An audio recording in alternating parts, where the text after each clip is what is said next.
أعوذ بالله من الشيطان الرجيم بسم الله الرحمن الرحيم كتب عليكم القتال وهو كره لكم وعسى أن تكرهوا شيئا وهو خير لكم وعسى أن تحبوا شيئا وهو شر لكم والله يعلم وأنتم لا تعلمون کتب علیکم القتال، فرض کیا گیا ہے تمہارے اوپر قتال، جہاد، اللہ کی راہ میں لڑنا، وَهُوَ كُرْهٌ لَكُمْ، اور وہ طبعی طور پر تمہیں ناپسند لگتا ہے، وَعَسَىٰ أَن تَكْرَهُوا شَيْئًا وَهُوَ خَيْرٌ لَكُمْ، اور شاید یہ کہ تم ناپسند کرو کسی چیز کو اور وہ انجام کے اعتبار سے تمہارے حق میں بہتر ہو، وَعَسَىٰ أَن تُحِبُّوا شَيْئًا، اور شاید یہ کہ تم پسند کرو کسی چیز کو، وَهُوَ شَرٌّ لَكُمْ، وہ انجام کے اعتبار سے تمہارے حق میں بری ہو، وَاللَّهُ يَعْلَمُ وَأَنْتُمْ لَا تَعْلَمُونَ، اللہ تعالی جانتے ہیں اور تم نہیں جانتے ہو۔ یہ سورہ بقرہ کی آیت نمبر 215 ہے۔ میں نے ذکر کیا تھا کہ سورہ بقرہ میں دوسرے حصے میں اللہ تعالیٰ نے مختلف قسم کے احکام ذکر کیے۔ سورۃ البقرہ کے مضامین دو حصوں میں تقسیم ہے، آیت نمبر 1 سے لے کر کے آیت نمبر 177 تک، یعنی 76، 77 داخل نہیں ہے، آیت نمبر 176 تک۔ ان آیات میں اللہ تعالیٰ نے امت دعوت کو خطاب دیا ہے۔ امت دعوت سے مراد ہے کافر، خصوصیت کے ساتھ یہود کا اللہ نے ذکر کیا ہے، ان کی 40 خرابیاں اور برائیاں اللہ نے ذکر فرمائی ہیں۔ پھر آیت نمبر 177 سے لے کر کے 286 تک، یہ 110 آیتیں بنتی ہیں۔ ان آیات کے اندر اللہ تعالیٰ نے مسلمانوں کو مختلف قسم کے احکام دیے ہیں۔ یہ پوری تفصیل چل رہی ہے ان احکامات کی، کبھی ایک حکم آتا ہے کبھی دوسرا ہے۔ اب یہ اس سے پہلے انفاق کا ذکر تھا، خرچ سوال ہوا، یسألونک ماذا ينفقون، کیا کچھ خرچ کرے، سوال صحابہ نے کیا کہ کتنا خرچ کرے، اللہ نے اس کا جواب نہیں دیا، فرمایا جو تمہارے بس میں ہو، تمہاری طاقت میں ہو، اپنی حیثیت کے مطابق دو خرچ کرو، لیکن کن کو دینا چاہیے وہ بتا دیے۔ اب یہاں سے جہاد کا ذکر ہے۔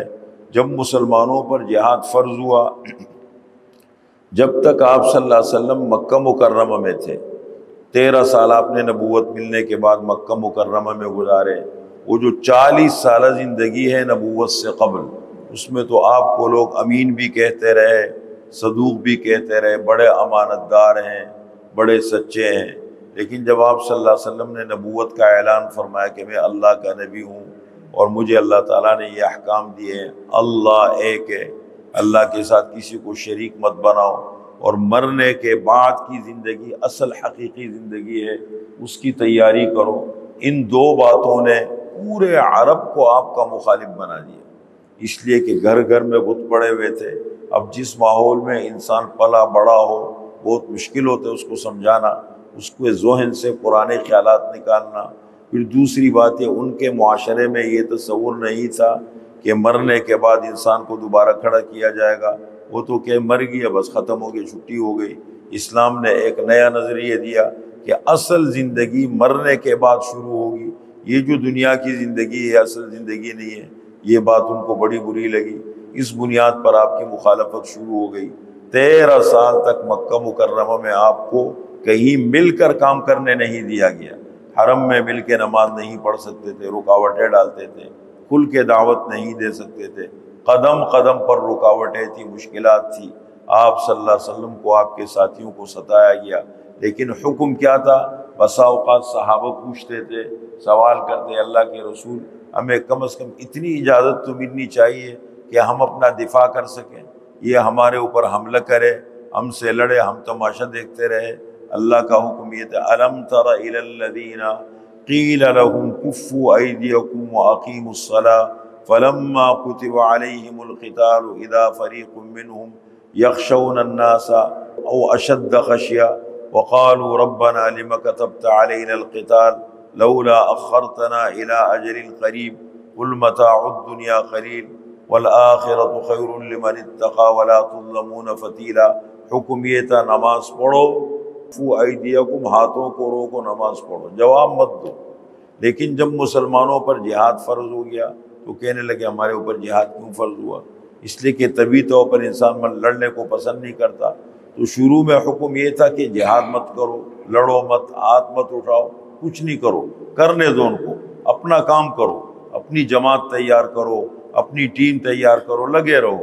لیکن مکہ مکرمہ میں وہ شکل نہیں بنی۔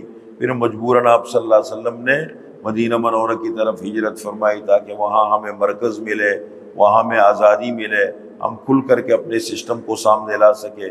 مدینہ منورہ تشریف لے گئے آپ نے، وہاں پر جب پورا سسٹم قائم فرمایا، سارے اقدامات کر لیے، سن 2 ہجری میں جا کر کے، سن 1 ہجری میں نہیں، سن 2 ہجری میں دوسرے سال جا کر اللہ کا حکم آیا، اذن للذین یقاتلون بانہم ظلموا وان اللہ علی نصرہم لقدیر الذین اخرجوا من دیارہم بغیر حق الا ان یقولوا ربنا اللہ ولولا دفع اللہ الناس بعضهم ببعض لهدمت الصوامع وبيع وصلوات ومساجد يذكر فيها اسم الله كثيرا ولينصرن الله من ينصره إن الله لقوي عزيز الذين إن مكناهم في الأرض أقاموا الصلاة وآتوا الزكاة وأمروا بالمعروف ونهوا عن المنكر ولله عاقبة الأمور۔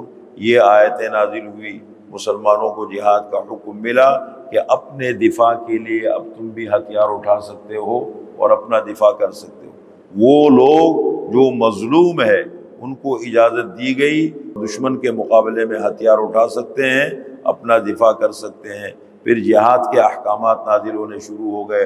558 آیتیں ہیں ٹوٹل، 558 آیتیں صرف جہاد کے بارے میں ہیں۔ اور آپ صلی اللہ علیہ وسلم نے اس کے بعد 9 سال آپ کے بنتے ہیں، سن 2 ہجری میں حکم آیا، 27 غزوات آپ نے لڑے ہیں۔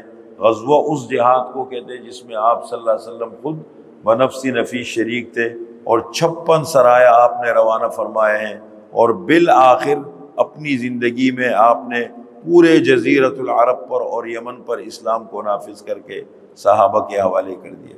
تو انہی آیتوں میں سے ایک آیت یہ ہے کہ جب جہاد کا حکم نازل ہوا تو صحابہ کرام کو طبی طور پر بڑا وہ لگا، خصوصاً کمزور مسلمان تھے۔ فرمایا کتب علیکم القتال، تمہارے اوپر قتال فرض کیا گیا ہے۔